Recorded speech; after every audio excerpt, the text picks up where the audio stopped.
एक छोटा सा घर जिसमें एक नॉर्मल सा हॉल, उसके आगे दो छोटे कमरे और एक नॉर्मल सा किचन बना हुआ था। उसी किचन में सुबह के 7 बजे पाखी नाश्ता बना रही थी। पीले सलवार सूट में बालों का एक ढीला सा जूड़ा बांधे थी, जिसमें से बालों की कुछ लटें बार बार उसके चेहरे पर आकर उसे परेशान कर रही थीं। तभी उसे बाहर से किसी के चिल्लाने की आवाज आती है। मीना, अरे कहाँ रह गई महारानी? अभी तक नाश्ता नहीं बना क्या? पाखी जल्दी से भागकर बाहर आती है। जी भाभी, बस हो गया। मीना आराम से डाइनिंग टेबल पर बैठकर, ठीक है, जय जल्दी से नाश्ता लगा दे। तेरे भैया नहाकर आते ही होंगे, फिर जाकर खुशी को स्कूल के लिए तैयार कर देना। पाखी धीरे से जी कहकर वापस किचन में चली जाती है। थोड़ी देर बाद वो नाश्ता लेकर डाइनिंग टेबल पर लगा देती है। तब मोहन भी आकर डाइनिंग टेबल पर बैठ जाता है। मोहन मुस्कुराते हुए मीना से, good morning Meena. Meena, good morning. पाखी मुस्कुराते हुए, गुड मॉर्निंग भैया। लेकिन मोहन उसकी इस बात का कोई जवाब नहीं देता। इससे पाखी की आंखें नम हो जाती हैं। मोहन और मीना चुपचाप मिलकर नाश्ता करने लगते हैं और पाखी वहीं पास में खड़ी होकर उन्हें देखने लगती है।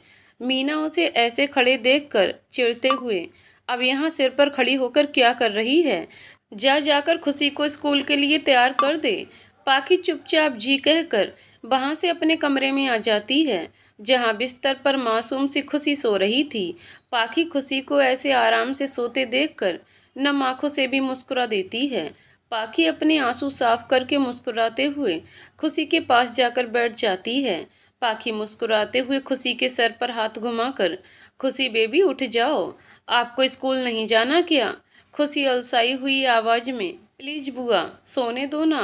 पाखी, नहीं बच्चा, प्लीज उठ जाओ, वरना अगर आपके स्कूल के लिए लेट हो गया तो मम्मी बुआ जी को डांट लगाएंगी। खुशी उठते हुए, ओके मैं उठ गई, अब मम्मी आपको नहीं डांटेंगी ना? पाखी मुस्कुराते हुए, नहीं, अब मम्मी नहीं डांटेंगी। पाखी उठते हुए, चलो अब स्कूल के लिए रेडी होते हैं। खुशी अपने हाथ बांध कर वहीं बिस्तर पर बैठे हुए, आप कुछ भूल रही हो बुआ। पाखी मुस्कुराते हुए खुशी को अपनी गोद में उठा लेती है और फिर उसके दोनों गालों पर किस कर देती है, जिससे खुशी मुस्कुरा देती है। फिर वो भी पाखी के दोनों गालों पर किस कर देती है। खुशी, आई लव यू बुआ। पाखी हंसते हुए, आई लव यू टू बच्चा। पाखी फिर से खुशी को नहलाकर उसे स्कूल के लिए कपड़े पहनाकर बाहर ले आती है। पाखी खुशी को वहीं मोहन और मीना के पास डाइनिंग टेबल पर बैठा देती है। फिर वो वहां से खुशी के लिए दूध लेने किचन में चली जाती है। मीना खुशी से मुस्कुराते हुए, गुड मॉर्निंग बेटा। खुशी रूखे स्वर में, गुड मॉर्निंग। मोहन मुस्कुराते हुए, गुड मॉर्निंग खुशी। खुशी फिर से रूखे स्वर में, गुड मॉर्निंग। तब तक पाखी खुशी के लिए किचन से दूध ले आती है।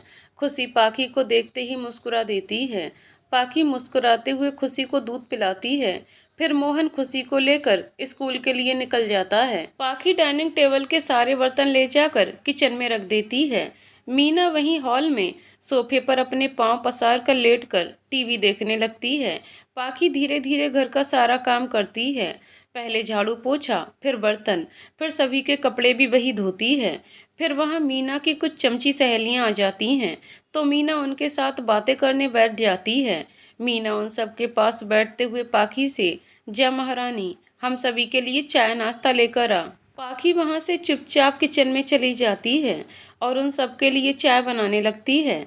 सरिता, मीना की सहेली, हंसते हुए, तेरे मजे हैं। हाँ मीना, फोकट में काम वाली मिल गई है तुझे तो। बिमला, मीना की दूसरी सहेली, हंसते हुए, सरिता बिल्कुल सही बोल रही है। मीना, तेरे तो मजे हो गए हैं, ना तो कोई काम करना पड़ता है, ना ही किसी चीज की टेंशन है, और तो और खुशी को भी वही संभालती है। मीना हंसते हुए, हाँ ये तो है, सच में पाखी के रूप में मुझे फोकट की काम वाली मिल गई है। ये कहकर वो तीनों जोर से हंस पड़ती हैं। पाखी किचन के दरवाजे पर खड़ी होकर ये सब सुन लेती है।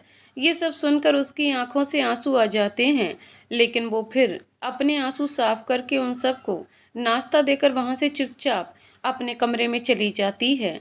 पाखी अपने कमरे में आकर बिस्तर पर उल्टी लेट जाती है और रोने लगती है। पाखी अपने माँ बाबा की तस्वीर देखकर, क्यों माँ बाबा, आप दोनों क्यों मुझे यहाँ अकेले छोड़कर चले गए? देख रहे हैं आप लोग, भाभी मेरे साथ कैसा बर्ताव कर रही हैं।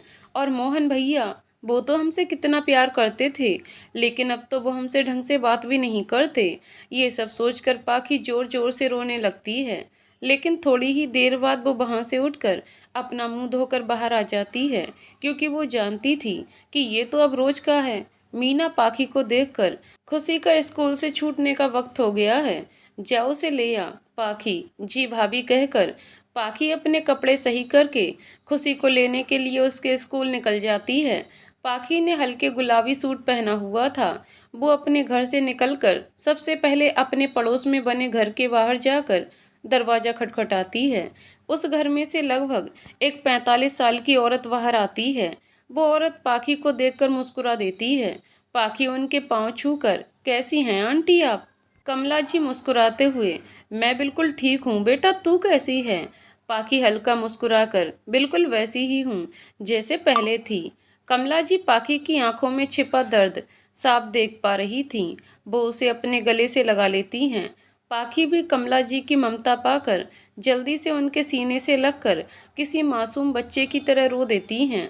थोड़ी देर बाद वो शांत होकर कमला जी से अलग होकर हल्का सा मुस्कुरा देती हैं। कमला जी उसे देखकर, कब तक अपने आंसू इसी तरह अपनी झूठी मुस्कान के पीछे छिपाती रहेगी बेटा?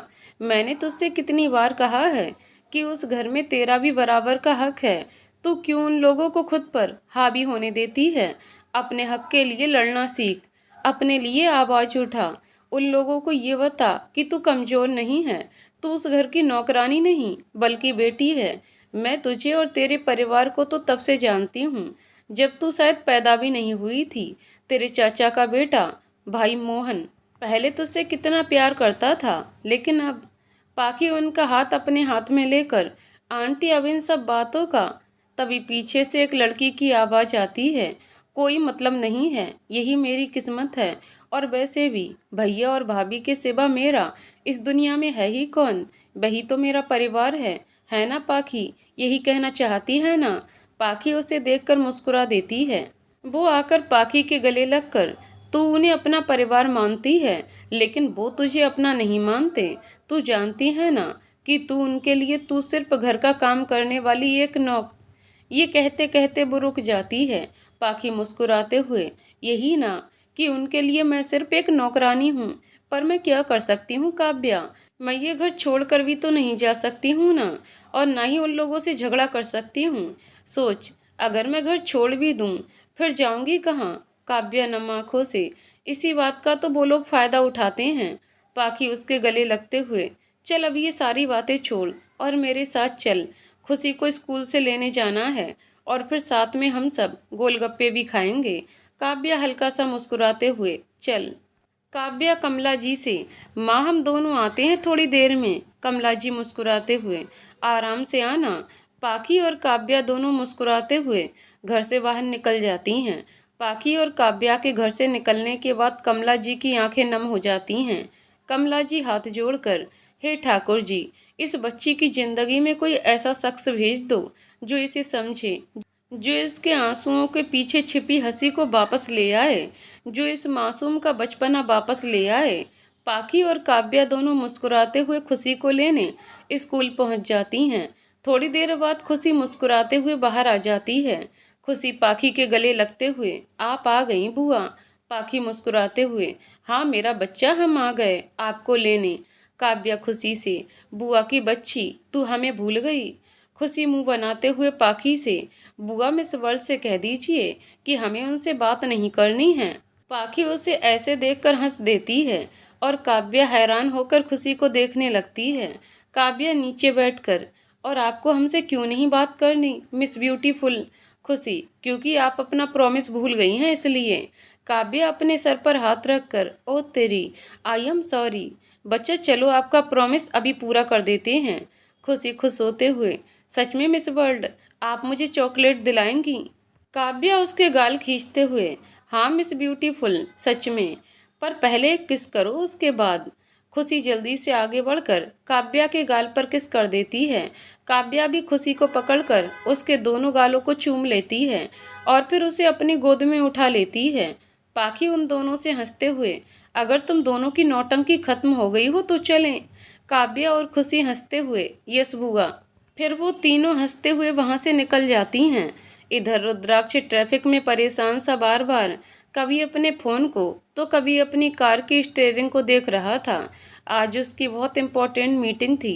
ट्रैफिक खुल चुका था। रुद्राक्ष अपनी गाड़ी आगे बढ़ा पाता उससे पहले ही एक कुत्ते का छोटा सा बच्चा रुद्राक्ष की गाड़ी के सामने आ जाता है। रुद्राक्ष जल्दी से अपनी गाड़ी का ब्रेक लगा लेता है। रुद्राक्ष उस कुत्ते के बच्चे को हटाने के लिए गाड़ी से उतरता उससे पहले ही एक लड़की आकर उस पिल्ले को अपने हाथ में लेकर दूसरी तरफ आ जाती है। रुद्राक्ष उस लड़की को देखने लगता है। वो लड़की और कोई नहीं बल्कि पाखी ही थी। रुद्राक्ष पाखी की सादगी और खूबसूरती में खो जाता है। रुद्राक्ष काफी देर तक वहीं खड़े रहकर पाखी को देखता रहता है। थोड़ी देर तक वहीं खड़े रहने के बाद चुपके से अपने फोन से सामने खड़ी पाखी की एक तस्वीर खींचकर मुस्कुराते हुए अपनी गाड़ी आगे बढ़ा देता है। बार बार रुद्राक्ष के सामने पाखी का चेहरा घूम रहा था। वो उसकी सादगी और खूबसूरती का दीवाना हो चुका था। वो जल्दी से पाखी की फोटो अपने मैनेजर ऋषि को भेजकर उससे इस लड़की के बारे में पता लगाने को बोलता है। काव्या और खुशी पाखी के पास आ जाती हैं। काव्या पाखी के हाथ में उस पिल्ले को देखकर उससे पूछती है, ये कहाँ से लाई? पाखी, वो दरअसल जब तुम और खुशी चॉकलेट लेने शॉप पर गए थे, इतनी देर तो ट्रैफिक हो रखा था, लेकिन जैसे ही ट्रैफिक खुला अचानक से ये पिल्ला किसी की गाड़ी के सामने आ गया, इसलिए हमने जल्दी से भागकर इसे बचा लिया और यहाँ ले आए। फिर पाखी उस पिल्ले को वहीं एक गली में सुरक्षित जगह पर देखकर उसे छोड़ देती है। काव्या मुस्कुराते हुए, अच्छा ठीक है, चल अब गोलगप्पे खाते हैं। थोड़ी देर बाद वो तीनों गोलगप्पे खाकर घर आ जाती हैं। इधर रुद्राक्ष अपनी मीटिंग में बैठकर बार बार पाखी के बारे में सोच रहा था और मुस्कुरा रहा था। सभी आज उसे ऐसे मुस्कुराते देखकर काफ़ी हैरान थे, क्योंकि रुद्राक्ष को किसी ने भी आज तक मीटिंग में ऐसे मुस्कुराता नहीं देखा था। थोड़ी देर बाद मीटिंग खत्म हो जाती है।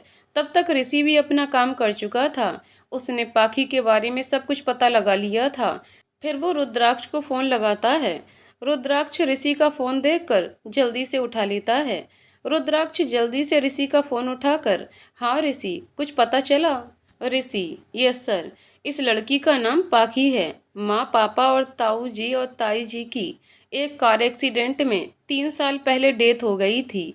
ये यहाँ पर अपने ताऊ जी के लड़के मोहन और उसकी बीवी और एक 7 साल की लड़की के साथ रहती है। लेकिन जहाँ तक मैंने पता लगाया, वो दोनों पति पत्नी काफ़ी लालची हैं। उन्होंने पाखी को अपने पास बस इसलिए रखा है क्योंकि वो घर जहाँ वो लोग रहते हैं वो पाखी के नाम पर है। इसी के साथ साथ पाखी के पिताजी ने उसके नाम पर बहुत सी एफडी भी करवा रखी हैं।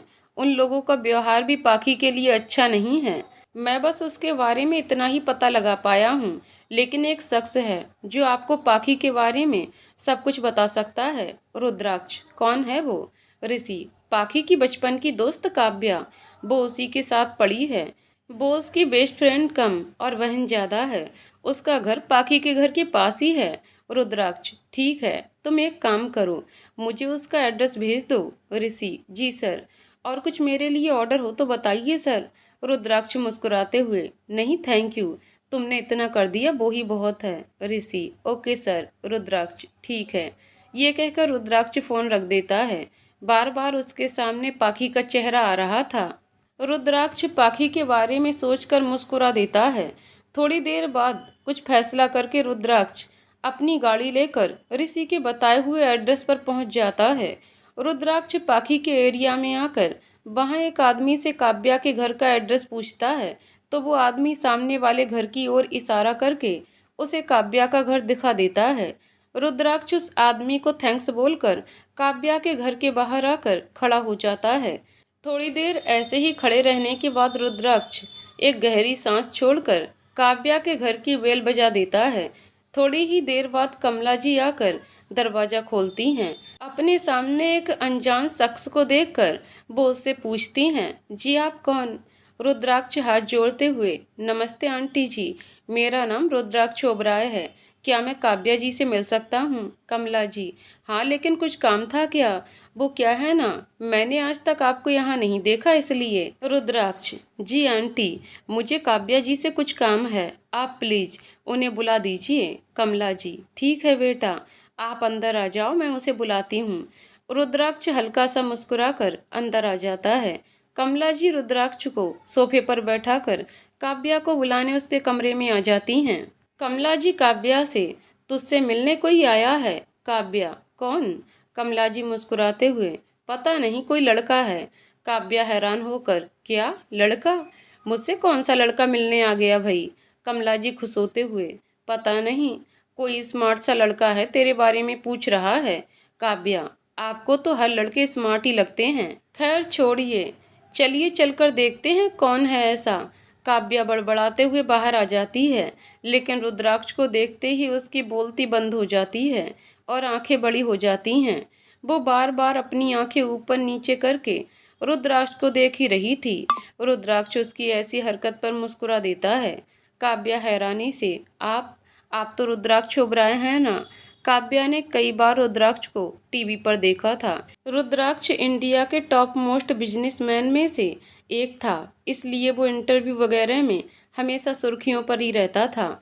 मुंबई का तो बच्चा बच्चा रुद्राक्ष ओबराय से वाकिफ था। और तो और रुद्राक्ष को कई बार बेस्ट बिजनेसमैन अवार्ड भी मिले थे। रुद्राक्ष मुस्कुराते हुए अपना सर हाँ में हिला देता है।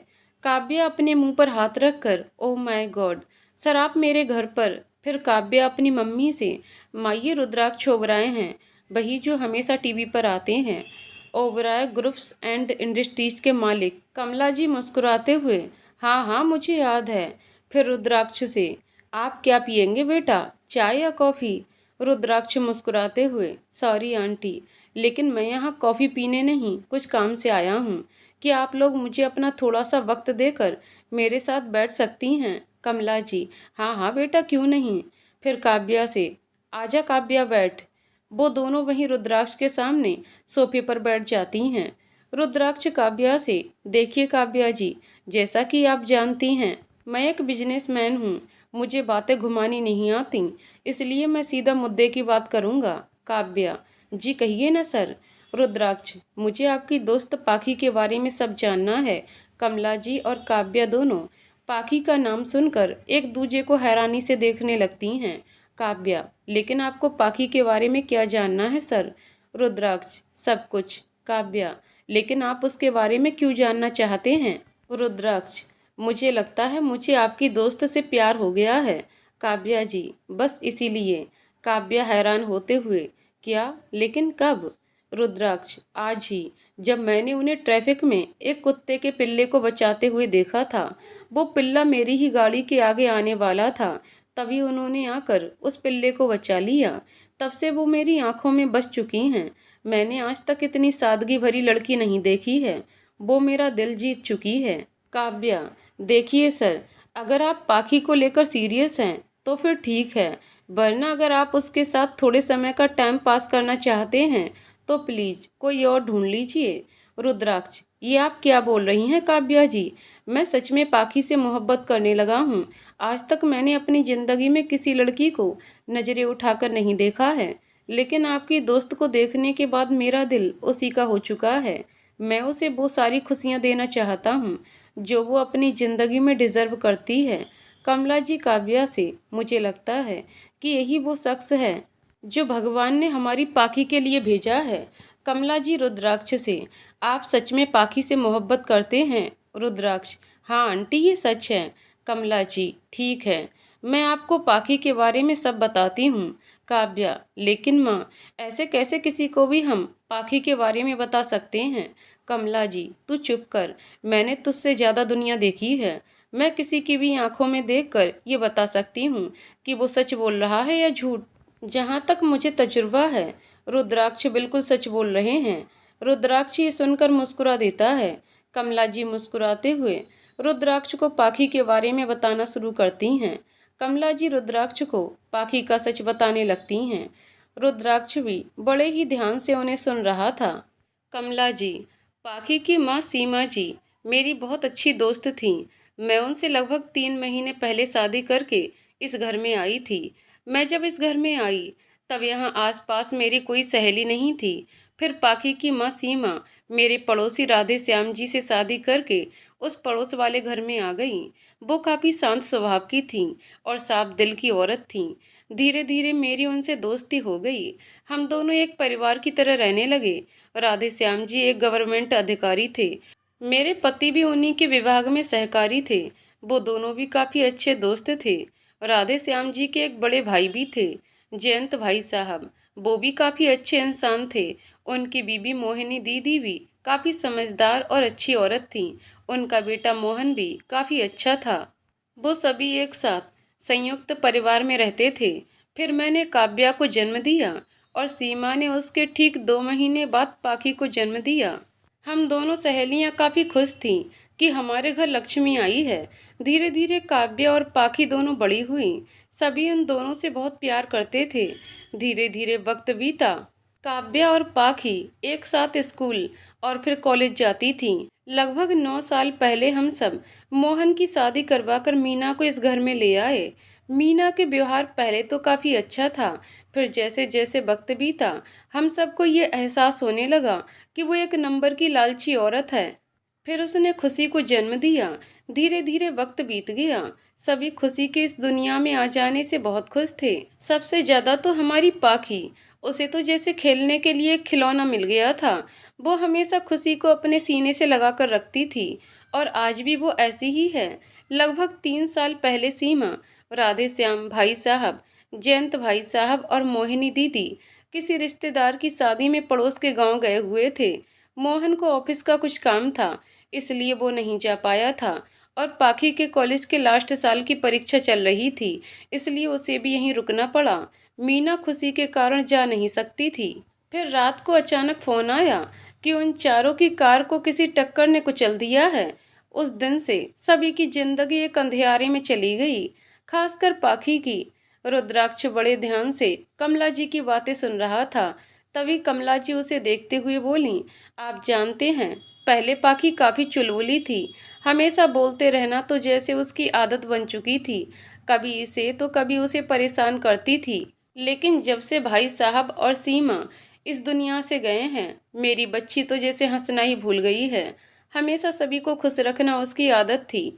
अपने माँ पापा की जान बसती थी उसमें। वो भी अपने माँ पापा और ताऊ ताई जी से बहुत प्यार करती थी। 3 साल पहले जब उन चारों की मौत हुई, तब से पाखी के लिए मोहन और मीना का रवैया बिल्कुल बदल गया है। पहले मोहन पाखी से बहुत प्यार करता था। वो उसे कभी किसी चीज की कमी नहीं होने देता था। लेकिन उन चारों के जाने के बाद मीना ने मोहन के कानों में पाखी के खिलाफ जहर घोलना शुरू कर दिया, जिससे मोहन पाखी से रूखा सा व्यवहार करने लगा। अब तो वो उससे बात भी नहीं करता, लेकिन वो बेचारी कुछ नहीं कहती। मीना भी उसके साथ नौकरों जैसा व्यवहार करती है। सारे सारे दिन उससे घर का काम करवाना, खुशी को भी वही संभालती है।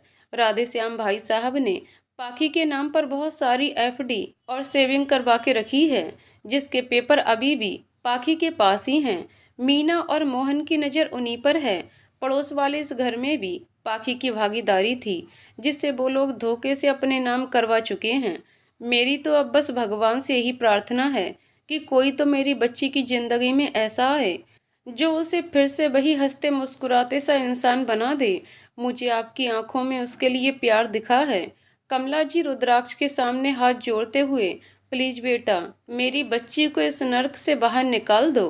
प्लीज उसे यहाँ से ले जाओ। रुद्राक्ष उनके हाथ पकड़कर, प्लीज आंटी, आप शांत हो जाइए। मैं आपको भरोसा दिलाता हूँ कि मैं पाखी को इस नर्क से बाहर निकाल कर रहूंगा और उसे इतना प्यार दूंगा कि वो फिर से पहले जैसी बन जाएगी। काव्या रुद्राक्ष से, आपसे एक बात पूछूं? रुद्राक्ष मुस्कुराते हुए, जी। काव्या, क्या आप सच में पाखी से प्यार करते हैं? रुद्राक्ष मुस्कुराते हुए, अब मैं आपको यकीन कैसे दिलाऊं? पर कोई नहीं, मैं अभी मोहन के पास जाकर उससे पाखी का हाथ मांगूंगा। काव्या तिरछी मुस्कुराई, आपको लगता है कि वो लोग इतनी आसानी से पाखी की शादी आपसे होने देंगे?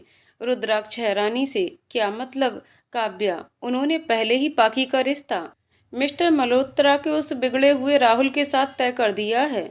रुद्राक्ष हैरानी से, पर वो तो। काव्या नम आंखों से जानती हूँ कि वो रोज कपड़ों की तरह लड़कियां बदलता है। लगभग 3 महीने पहले उसने पाखी को देखा था। तब उसने पाखी को प्रपोज किया। पाखी ने उसे साफ शब्दों में इनकार कर दिया। लेकिन वो भाई साहब तो आखिर राहुल मल्होत्रा निकले। अपना रिजेक्शन कैसे बर्दाश्त कर सकता था। इसलिए उसने पाखी के बारे में सब पता लगवाया और फिर अपने बाप मिस्टर मल्होत्रा के साथ पाखी के घर पहुंच गया रिश्ता लेकर। पहले तो मोहन ने नानुकुर किया, लेकिन जब उन लोगों ने इन्हें पैसों का लालच दिया तो ये लोग बड़ी जल्दी मान गए। रुद्राक्ष बेचैनी से, और पाखी वो क्या चाहती है? काव्या भरी आंखों से, उस बेचारी से कौन पूछे? बिना पूछे ही उन दोनों ने पाखी का रिश्ता उस रईसजादे से तय कर दिया। जब उसका मन पाखी से भर जाएगा तब चला जाएगा कहीं और मुंह मारने। और वो बेचारी आखिर कहाँ जाएगी? उसे भी घुट घुट कर उस कमीने के साथ रहना ही पड़ेगा। काव्या रोते हुए रुद्राक्ष से, प्लीज सर, मेरी फ्रेंड को इस सब का शिकार होने से बचा लीजिए। वो अभी नादान है, उसे इन सब की पहचान नहीं है। वो तो उन पापियों को ही अपना परिवार मानती है जिन्होंने उसे सिर्फ पैसों के लिए उसे अपने पास रखा हुआ है, जो बस उसका इस्तेमाल कर रहे हैं। रुद्राक्ष कुछ सोचते हुए, मेरे पास एक आइडिया है जिससे हम पाखी की शादी रोक सकते हैं और उसे उन पापियों के जाल से भी बाहर निकाल सकते हैं। लेकिन आप दोनों को इसमें मेरा साथ देना होगा। कमला जी और काव्या एक साथ क्या? रुद्राक्ष मुस्कुराते हुए उन दोनों को कुछ समझाता है, जिसे सुनकर उन दोनों के चेहरे पर भी मुस्कान आ जाती है। काव्या मुस्कुराते हुए, आइडिया तो काफी अच्छा है, नोट बैड। रुद्राक्ष हंसते हुए, थैंक यू काव्या जी। काव्या हंसते हुए, आप मुझे सिर्फ काव्या भी बोल सकते हैं। रुद्राक्ष मुस्कुराते हुए, ओके। कमला जी रुद्राक्ष से, आइडिया तो अच्छा है बेटा, पर आपको लगता है ये काम करेगा? रुद्राक्ष, आप बिल्कुल भी चिंता मत कीजिए आंटी, मैं एक बिजनेसमैन हूँ। इन जैसे 100 लालची लोगों से मेरी रोज मुलाकात होती है।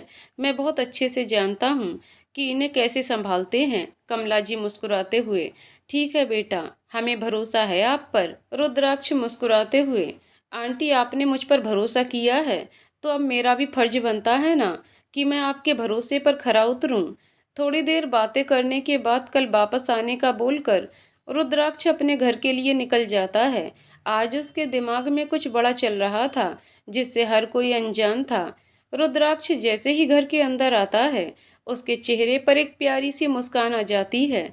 अंदर रूही और कशिश दोनों सोफे पर बैठकर किसी मासूम बच्चे की तरह आइसक्रीम खा रही थीं और आर्यन वहीं उन दोनों के पास में बैठकर उन दोनों को आस भरी नजरों से देख रहा था कि शायद कोई उसे भी आइसक्रीम के लिए पूछ ले। रुद्राक्ष को आर्यन को ऐसे बैठे देखकर हंसी आ जाती है। वो भी मुस्कुराते हुए उन तीनों के पास जाकर खड़ा हो जाता है। रुद्राक्ष मुस्कुराते हुए कशिश से, ये क्या हो रहा है बेबी? कशिश रुद्राक्ष को देखकर जल्दी से उसके गले लग जाती है। आप आ गए डैडी। रुद्राक्ष कशिश का गाल चूमकर, यस मेरा बच्चा, आपके डैडी आ गए। कशिश मुस्कुराते हुए, मैंने आपको बहुत मिस किया डैडी। रुद्राक्ष, और मैंने भी प्रिंसेस। कशिश, सच्ची? रुद्राक्ष उसकी नाक खींचते हुए, मुच्छी। Kashish, love you daddy. Rudraksh, I love you too बच्चा।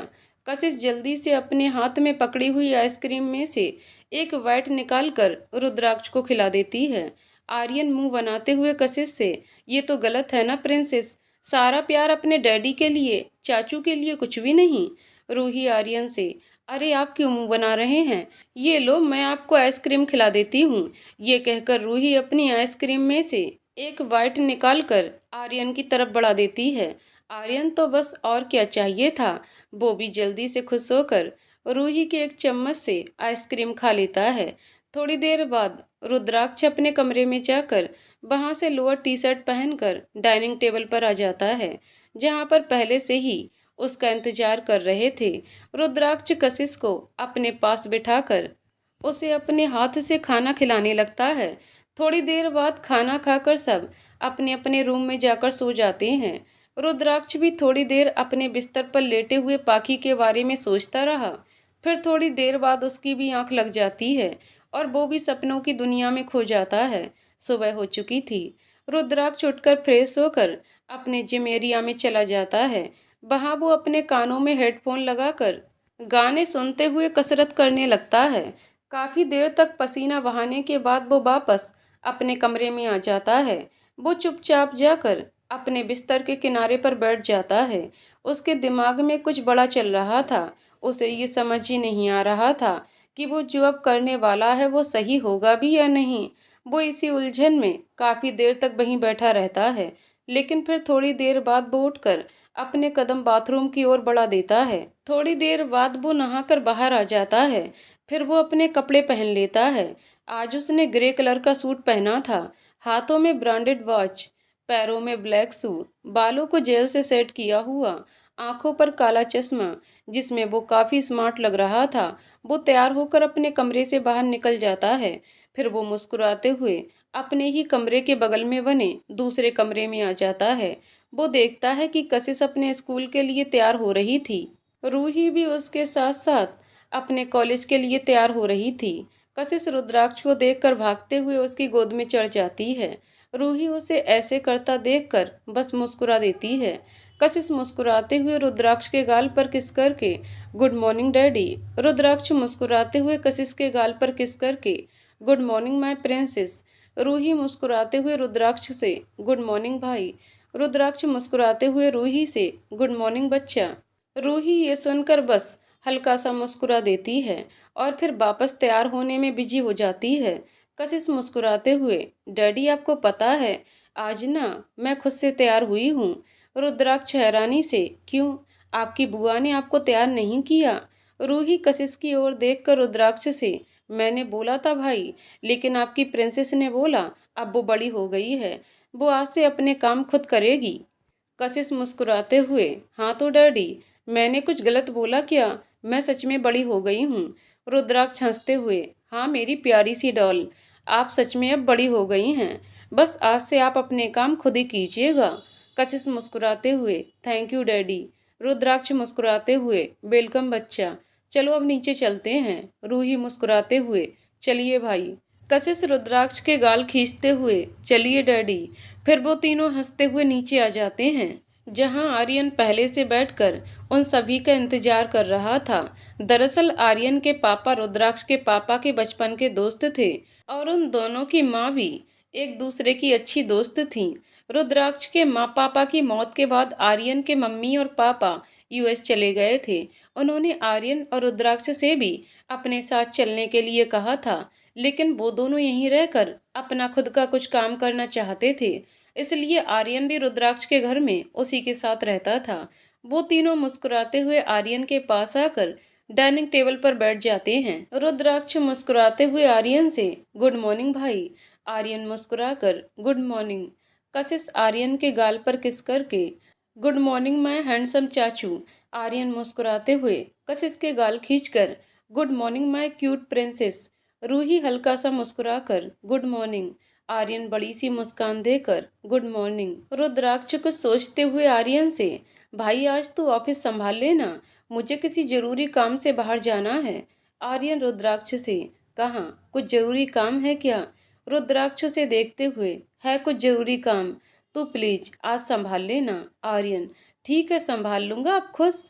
रुद्राक्ष मुस्कुराते हुए, हाँ। कशिश मुस्कुराते हुए, वैसे डैडी आप कहाँ जा रहे हैं? रुद्राक्ष मुस्कुराते हुए, डैडी को कुछ काम है प्रिंसेस, डैडी शाम तक आ जाएंगे, ओके। कशिश मुस्कुराते हुए, ओके डैडी। रूही रुद्राक्ष से मुस्कुराते हुए, भाई आप क्या मुझे कॉलेज छोड़ देंगे प्लीज? कशिश बीच में कूदते हुए, और मुझे स्कूल। रुद्राक्ष उन दोनों को देखकर, लेकिन मैं किसी एक को ही छोड़ सकता हूँ, क्योंकि तुम दोनों का कॉलेज और स्कूल अलग डायरेक्शन में है। अगर मैंने पहले रूही को कॉलेज छोड़ा तो कशिश की स्कूल के लिए देर हो जाएगी, और अगर मैंने पहले कशिश को स्कूल छोड़ा तो रूही की कॉलेज के लिए देर हो जाएगी।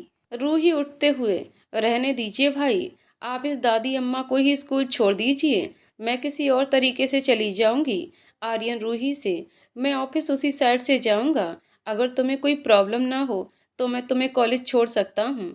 रूही कुछ बोलती उससे पहले ही रुद्राक्ष बोल पड़ता है, रूही तुम आर्यन के साथ चली जाओ, वो तुम्हें छोड़ देगा। हाँ, रूही हिचकिचाते हुए, लेकिन भाई आप क्यों इन्हें खामा तकलीफ दे रहे हैं, मैं चली जाऊंगी। आर्यन उसे देखते हुए, मुझे कोई प्रॉब्लम नहीं है रूही, और वैसे भी मैं उसी रास्ते से ऑफिस जा रहा हूँ, तो तुम्हें कॉलेज छोड़ने में मुझे कोई तकलीफ नहीं होगी। Don't worry. रुद्राक्ष मुस्कुराते हुए, हाँ रूही, आर्यन बिल्कुल ठीक बोल रहा है, तुम उसी के साथ जाओ, बस मैंने बोल दिया है। रूही धीरे से, ठीक है भाई। रुद्राक्ष उठते हुए रूही से, ठीक है बाय बच्चा, अपना ख्याल रखना और ध्यान लगाकर पढ़ना, समझी। रूही मुस्कुराते हुए उसके गले लगकर, जी भाई समझ गई। रुद्राक्ष आर्यन से, मेरी बहन को सही से कॉलेज छोड़ना, समझा। आर्यन मुस्कुराते हुए, बिल्कुल हुजूर। कशिश ये सुनकर खिलखिलाकर हंस देती है। उसे देखकर सभी के होठों पर अपने आप ही मुस्कुराहट आ जाती है। रुद्राक्ष मुस्कुराते हुए कशिश को अपनी गोद में उठा लेता है और उसका स्कूल बैग अपने कंधे पर लटका देता है। रुद्राक्ष मुस्कुराते हुए कशिश से, चलें प्रिंसेस। कशिश मुस्कुराते हुए रुद्राक्ष के गले में हाथ डालकर, यस डैडी। रूही मुस्कुराते हुए कशिश से, bye bye doll, I love you. Kashish मुस्कुराते हुए रूही से, लव यू टू बुआ, बाय। आर्यन मुस्कुराते हुए कशिश से, बाय प्रिंसेस, लव यू। कशिश आर्यन से, बाय चाचू, लव यू टू। रुद्राक्ष मुस्कुराते हुए कशिश को उठाए घर से बाहर निकल जाता है। वो कशिश को ड्राइविंग सीट के पास वाली सीट पर बैठा देता है। कशिश भी मुस्कुराते हुए वहां पर बैठ जाती है। रुद्राक्ष भी जल्दी से आकर ड्राइविंग सीट पर बैठ जाता है और कशिश से कहता है, चलें प्रिंसेस। कशिश चिल्लाकर, यस डैडी। रुद्राक्ष मुस्कुराते हुए गाड़ी आगे बढ़ा देता है। थोड़ी ही देर बाद रुद्राक्ष अपनी गाड़ी को एक हाई स्कूल के बाहर लाकर रोक देता है। वो मुस्कुराते हुए गाड़ी से बाहर निकलकर कशिश को अपनी गोद में उठा लेता है। वो जल्दी से कशिश के गाल पर एक किस करके अपना गाल उसके आगे कर देता है, जिस पर कशिश अपने नन्हे नन्हे गुलाबी होठों से एक प्यारी सी किस कर देती है। कशिश के किस करते ही रुद्राक्ष के चेहरे पर एक बड़ी सी मुस्कान आ जाती है। फिर वो कशिश को उसका बैग देकर उसे उसकी स्कूल के अंदर भेज देता है और खुद अपनी गाड़ी लेकर अपनी मंजिल की तरफ निकल जाता है। आर्यन मुस्कुराते हुए रूही से, चले रूही। रूही सर झुकाए धीरे से, हम। और वो बाहर की तरफ अपने कदम बढ़ा देती है। आर्यन उसका हाथ पकड़कर उसे रोकते हुए, रूही तुम मेरे साथ ऐसा क्यों कर रही हो। तुम सबके सामने तो मुझसे अच्छे से बिहेव करती हो, लेकिन जब तुम मेरे साथ अकेली होती हो तब तुम्हें क्या हो जाता है। तुम मेरे दिल का हाल अच्छे से जानती हो। तुम्हें पता है ना कि मैं तुम्हारी बेरुखी बर्दाश्त नहीं कर सकता हूँ। फिर तुम क्यों मेरे साथ ऐसा करती हो। पता नहीं तुम्हें मेरा दिल दुखाने से क्या खुशी मिलती है। ये कहते हुए आर्यन का गला रुंध जाता है। उसकी आंखों से आंसू गिरने लगते हैं। रूही बस सर झुकाए उसकी सारी बातें सुन रही थी। लगभग 2 महीनों पहले जब रुद्राक्ष किसी मीटिंग के सिलसिले में दिल्ली गया था, तब आर्यन ने रूही को बता दिया था कि उसे उससे प्यार हो गया है। लेकिन रूही तो खुद अपने दिल का हाल नहीं जानती थी। और तो और वो आर्यन से प्यार करके अपने भाई को धोखा नहीं देना चाहती थी। लेकिन न जाने क्यों वो आर्यन के प्रपोजल का जवाब भी नहीं दे पा रही थी। इसलिए वो बिना उसकी बात का जवाब दिए ही वहां से चली गई थी। रूही आर्यन की आवाज़ सुनकर समझ चुकी थी कि वो रो रहा है। न जाने क्यों रूही से आर्यन के आंसू बर्दाश्त नहीं हो रहे थे। उसकी आंखों से ही अपने आप आंसू गिरने लग जाते हैं। लेकिन वो अपना सर झुकाए खड़ी थी, इसलिए आर्यन उसके आंसू देख नहीं पाता। रूही उसके आंसू पोंछना चाहती थी, लेकिन उसके हाथ उसका साथ नहीं दे रहे थे। जब काफी देर तक रूही कुछ नहीं कहती, तो आर्यन थक हार कर जल्दी से अपने आंसू साफ करके उसका हाथ छोड़कर कहता है, बाहर आ जाओ, कॉलेज के लिए लेट हो रहा है। वो बिना रूही की बात सुने जल्दी से बाहर निकल जाता है। रूही बस वहां खड़ी नम आंखों से आर्यन के बर्ताव को समझने की कोशिश कर रही थी। थोड़ी देर बाद वो जल्दी से अपने आंसू पोंछकर बाहर आ जाती है, जहां आर्यन पहले से गाड़ी में बैठकर उसी का इंतजार कर रहा था। वो चुपचाप आकर उसके पास गाड़ी की ओर वाली सीट पर बैठ जाती है। आर्यन उसे बिना देखे ही गाड़ी कॉलेज की तरफ घुमा देता है। दोनों पूरे रास्ते एक दूजे से कुछ नहीं कहते। आर्यन रूही को उसके कॉलेज के बाहर छोड़कर जल्दी से अपने ऑफिस निकल जाता है। रूही भी रुआंसी होकर अपने कदम धीरे धीरे कॉलेज की तरफ बढ़ा देती है। रुद्राक्ष भी अपनी मंजिल पर पहुंच चुका था। उसे पहले ही वहां पर कमला जी और काव्या मिल जाती हैं। वो दोनों उसे देखकर बस हल्का सा मुस्कुराकर बेस्ट ऑफ लक बोलती हैं। रुद्राक्ष मुस्कुराते हुए पाखी के घर की तरफ बढ़ जाता है। वो एक गहरी सांस छोड़कर पाखी के घर की डोरबेल बजाता है। 2-3 बार डोरबेल बजाने के बाद पाखी आकर दरवाजा खोलती है। रुद्राक्ष पाखी को देखकर मुस्कुरा देता है। पाखी उसे देखकर, जी आप? रुद्राक्ष मुस्कुराते हुए, मेरा नाम रुद्राक्ष ओबराय है। पाखी हैरानी से, रुद्राक्ष ओबेरॉय? रुद्राक्ष मुस्कुराते हुए, जी, मुझे आपके भाई से मिलना है। क्या वो घर पर हैं? पाखी उसे अंदर बुलाते हुए, आप अंदर आ जाइए, मैं भैया को बुलाती हूँ। रुद्राक्ष अंदर आते हुए, जी। पाखी उसे सोफे पर बैठने का बोलकर अंदर आ जाती है, जहाँ डाइनिंग टेबल पर मोहन और मीना बैठकर आराम से नाश्ता कर रहे थे। पाखी मोहन से, भैया। मोहन कुछ नहीं कहता तो पाखी की आंखों में आंसू आ जाते हैं। पाखी फिर से कहती है, आपसे मिलने रुद्राक्ष ओबराय आए हैं। हमने उन्हें बाहर सोफे पर बैठाया है। मोहन के हाथ ये सुनकर खाते खाते ही रुक जाते हैं। मोहन पाखी से, क्या रुद्राक्ष ओबराय? कहीं ये वही? पाखी, जी ये वही रुद्राक्ष ओबराय हैं। मोहन मीना से, इतनी बड़ी हस्ती हमारे घर कहीं कुछ? मीना, चलो चलकर देखते हैं। मोहन और मीना दोनों जल्दी से बाहर आ जाते हैं, जहां रुद्राक्ष पहले से बैठकर उन दोनों का इंतजार कर रहा था। मोहन चापलूसी करते हुए, अरे रुद्राक्ष जी, आप यहाँ? हमें बुला लिया होता। रुद्राक्ष झूठ मूठ का मुस्कुराते हुए, जी वो दरअसल आपसे कुछ काम था, इसलिए यहाँ आया था। मोहन उसके पास बैठते हुए, जी कहिए ना, मैं आपकी क्या सेवा कर सकता हूँ? रुद्राक्ष एक नज़र पाखी को देखता है। मोहन समझ जाता है कि रुद्राक्ष पाखी के सामने बात नहीं कर सकता, इसलिए वो पाखी से कहता है, पाखी जा, रुद्राक्ष जी के लिए चाय नाश्ते का इंतजाम कर। पाखी जी कहकर किचन में चली जाती है। मोहन रुद्राक्ष से, जी अब कहिए, हम आपकी कैसे सेवा कर सकते हैं? रुद्राक्ष, देखिए मिस्टर मोहन, आप तो जानते हैं मैं एक बिजनेसमैन हूँ, मुझे घुमा फिरा कर बातें करनी नहीं आती, इसलिए मैं सीधे पॉइंट पर आता हूँ। मुझे आपकी बहन से प्यार हो गया है, मैं उसे शादी करना चाहता हूँ। मोहन उठते हुए, क्या? ये आप क्या बोल रहे हैं? ऐसा नहीं हो सकता, हमारी बहन कोई सौदा करने के लिए नहीं है। रुद्राक्ष तिरछा मुस्कुराते हुए, ओ रियली?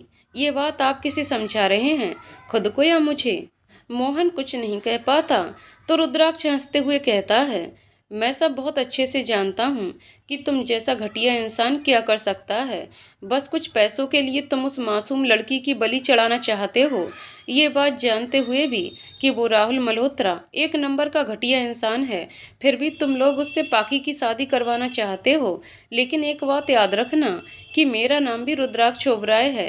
मैं क्या क्या कर सकता हूँ ये तुम अच्छे से जानते हो, मुझे तुम्हें बताने की जरूरत नहीं है। मोहन कुछ नहीं कहता तो रुद्राक्ष उसे वापस अपनी जगह पर बैठाते हुए कहता है, अरे बैठिए साले साहब, ठीक है, तुम जो चाहते हो वो मैं तुम्हें देने के लिए तैयार हूँ, लेकिन मेरी एक शर्त है। मीना बीच में बोलते हुए, कैसी शर्त? रुद्राक्ष, ये बात पाखी को पता नहीं चलनी चाहिए। मैं तुम्हें मिस्टर मल्होत्रा से डबल पैसे देने के लिए तैयार हूँ, लेकिन मैं ये चाहता हूँ ये शादी कल ही हो। लेकिन कल कैसे? डोंट वरी, मैं कल सुबह 10 बजे पाखी को यहाँ लेने पहुँच जाऊँगा, तुम उसे तैयार रखना। मैं कल ही उससे कोर्ट में शादी करूँगा। मोहन, ठीक है, लेकिन इस बात की क्या गारंटी है कि आप हमें पैसे देंगे?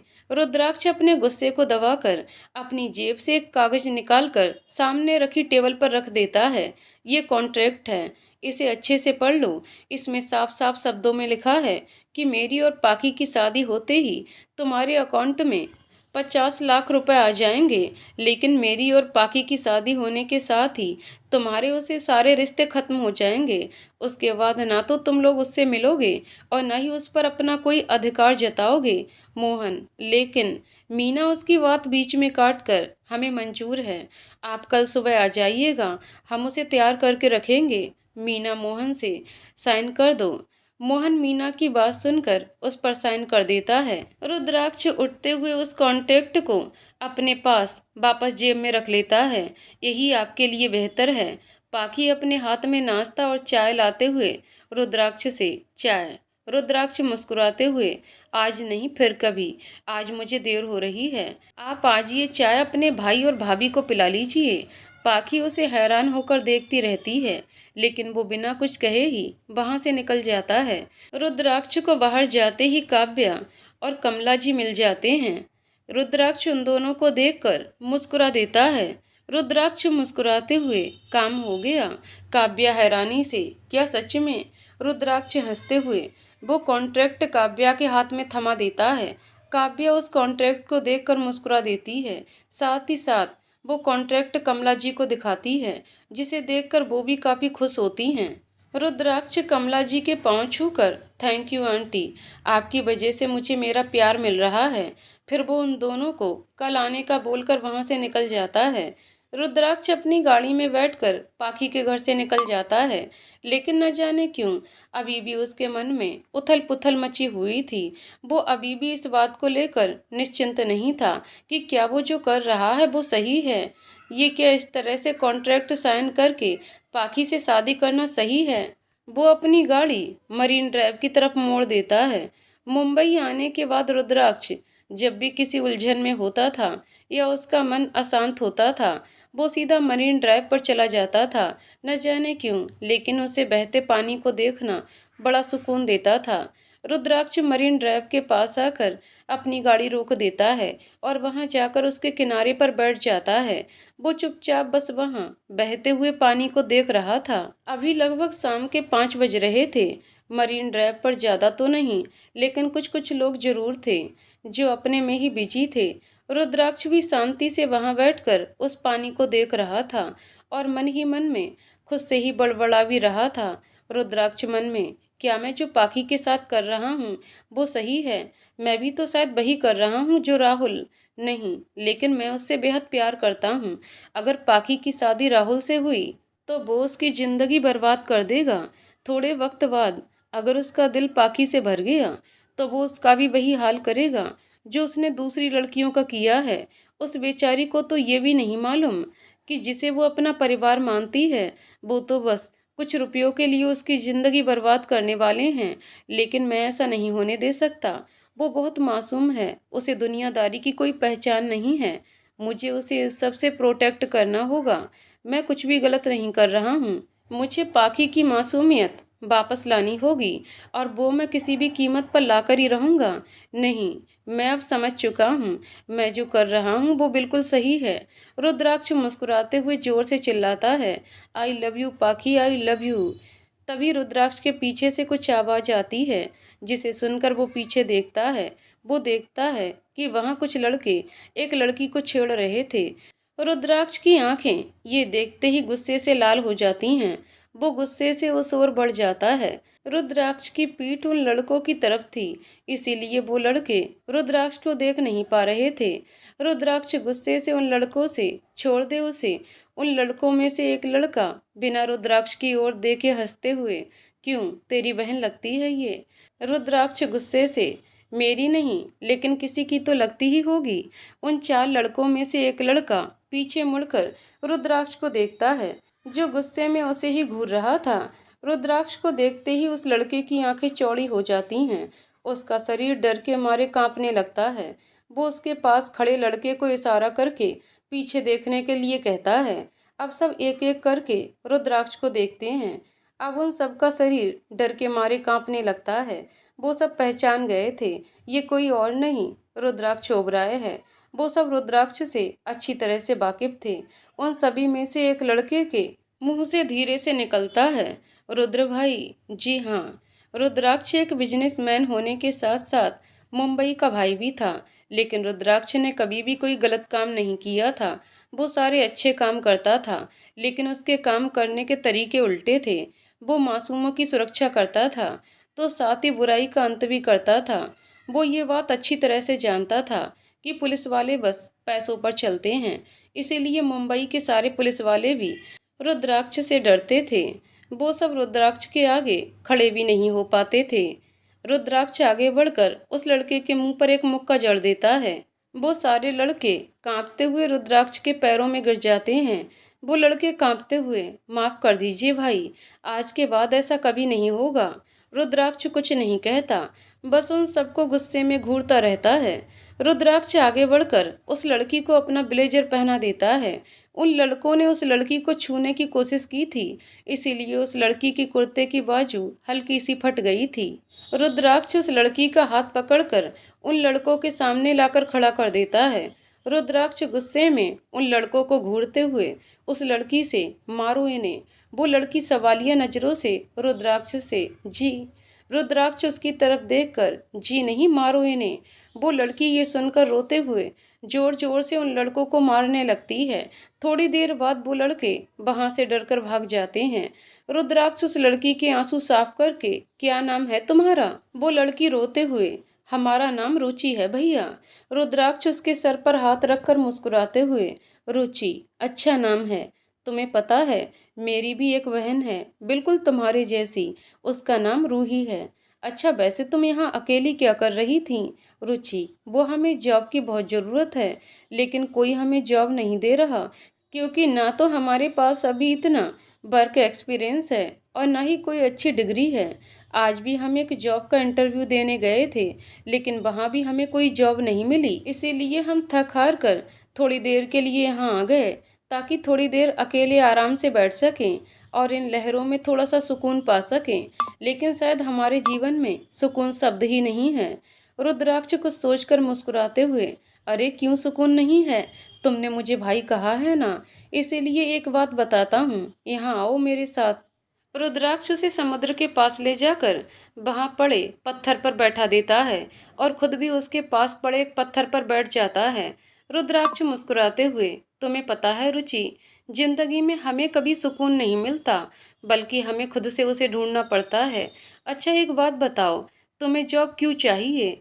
रुचि सर झुकाए धीरे से, वो दरअसल भैया, यहाँ पड़ोस में एक छोटी सी बस्ती में हमारी माँ और हमारा भाई वेद रहते थे। हमारे पापा जब हम बहुत छोटे थे तभी हमें छोड़कर चले गए थे। माँ पढ़ी लिखी ना होने के कारण लोगों के घर में झाड़ू पोछा और खाना बनाकर हमारा पेट भरती थी। उन्होंने हमें 12th तक पढ़ाया भी है। फिर हम 12th के बाद छोटे बच्चों को ट्यूशन देकर हमारे कॉलेज की पढ़ाई करने लगे, क्योंकि हम माँ पर ज़्यादा बोझ नहीं बनना चाहते थे। लेकिन 1 महीने पहले हमारी माँ हमें और हमारे 15 साल के भाई को हमेशा हमेशा के लिए छोड़कर चली गईं। ये कहते हुए रुचि की आंखों में आंसू आ जाते हैं। रुद्राक्ष अपने हाथ आगे बढ़ाकर रुचि के आंसू साफ करके कहता है, अच्छा ये बताओ, तुमने अपना कॉलेज कहाँ से किया है? रुचि, हमने ही पास के ही जगदीश कॉलेज से बीए किया है। रुद्राक्ष मुस्कुराते हुए, कौन से सब्जेक्ट में? रुचि, इंग्लिश लिटरेचर में। रुद्राक्ष मुस्कुराते हुए उसे अपनी कंपनी का कार्ड देते हुए, ये लो, कल यहाँ अपना रिज्यूम लेकर आ जाना। वहाँ तुम्हें मेरा मैनेजर ऋषि मिल जाएगा। उसे ये बता देना कि तुम्हें तुम्हारे भाई, यानी कि इस कंपनी के मालिक रुद्राक्ष ओबराय के पास भेजा है। रुचि हैरानी से रुद्राक्ष को देखकर, मतलब आप ही रुद्रा भाई हैं? रुद्राक्ष मुस्कुराते हुए, हाँ मेरी प्यारी सी बहन, मैं ही रुद्रा भाई हूँ, लेकिन तुम मुझे सिर्फ भाई या भैया बोल सकती हो। ओके। रुचि मुस्कुराते हुए, थैंक यू सो मच भैया, आप सच में बहुत अच्छे हैं। रुद्राक्ष मुस्कुराते हुए, तुमसे थोड़ा सा कम। रुचि बस मुस्कुरा देती है। रुद्राक्ष रुचि से, चलो मैं तुम्हें तुम्हारे घर छोड़ देता हूँ।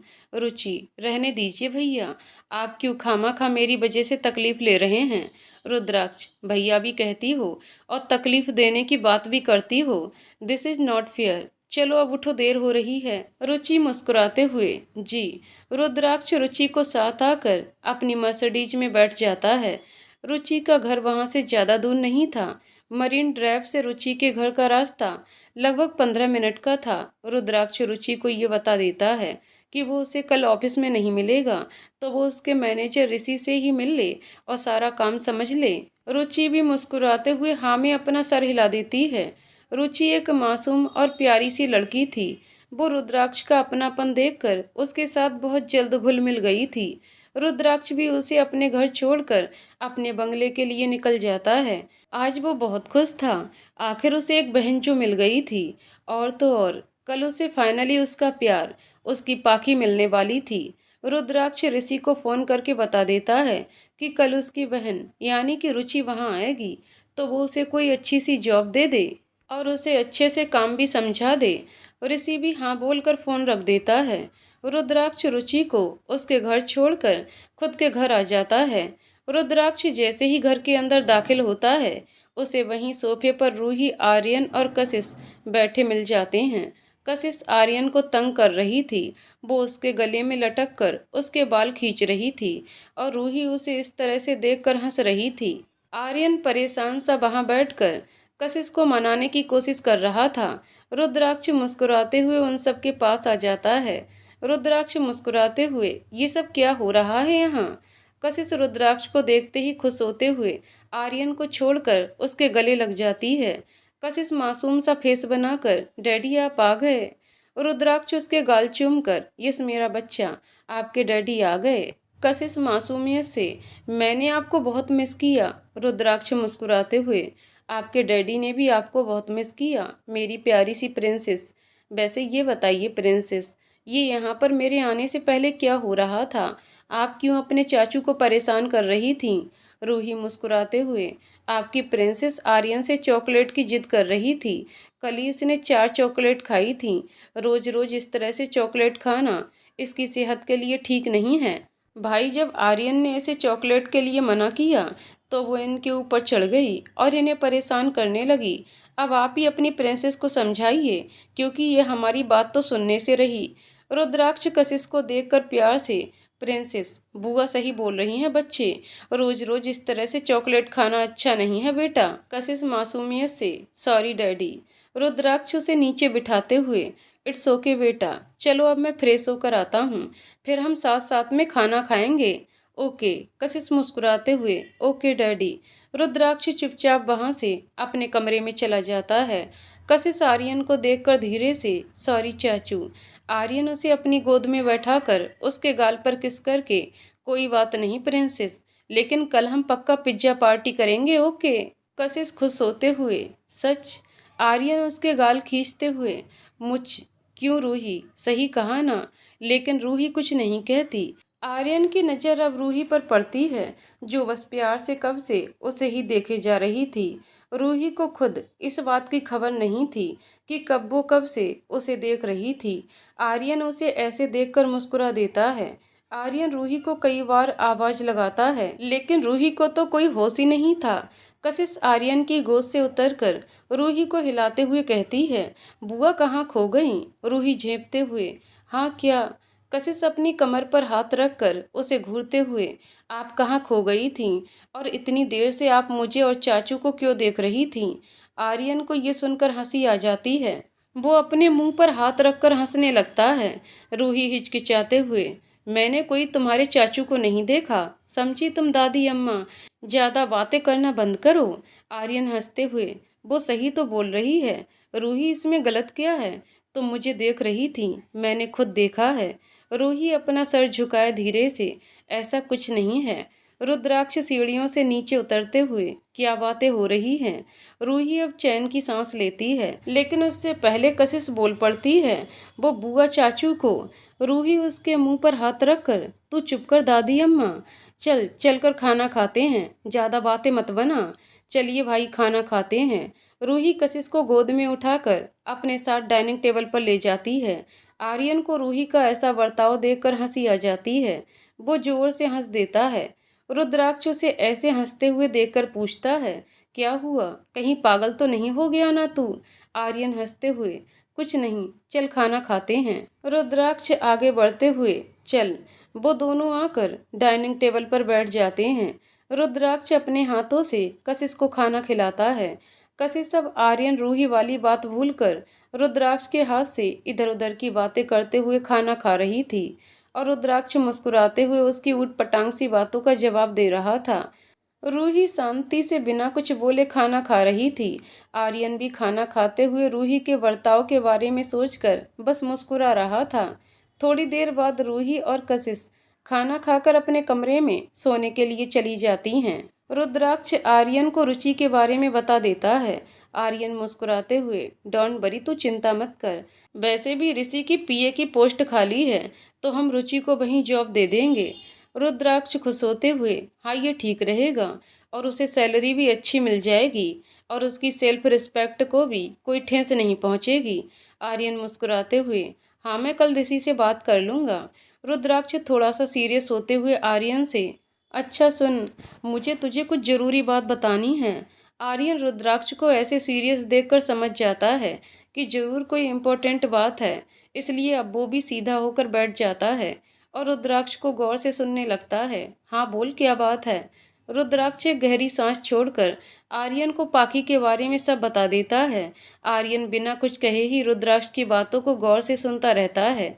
रुद्राक्ष जैसे जैसे पाखी के बारे में बता रहा था, वैसे वैसे ही आर्यन के चेहरे के एक्सप्रेशंस बदलते जा रहे थे।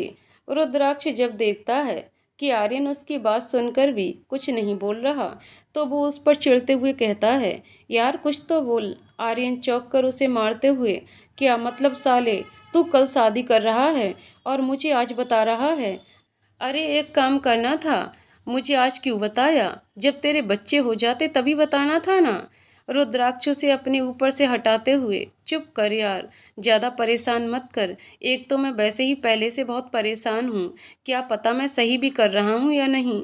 आर्यन उसके गले लगकर, तू बिल्कुल सही कर रहा है मेरी जान, मैं तेरे हर फैसले में तेरे साथ हूँ, समझा।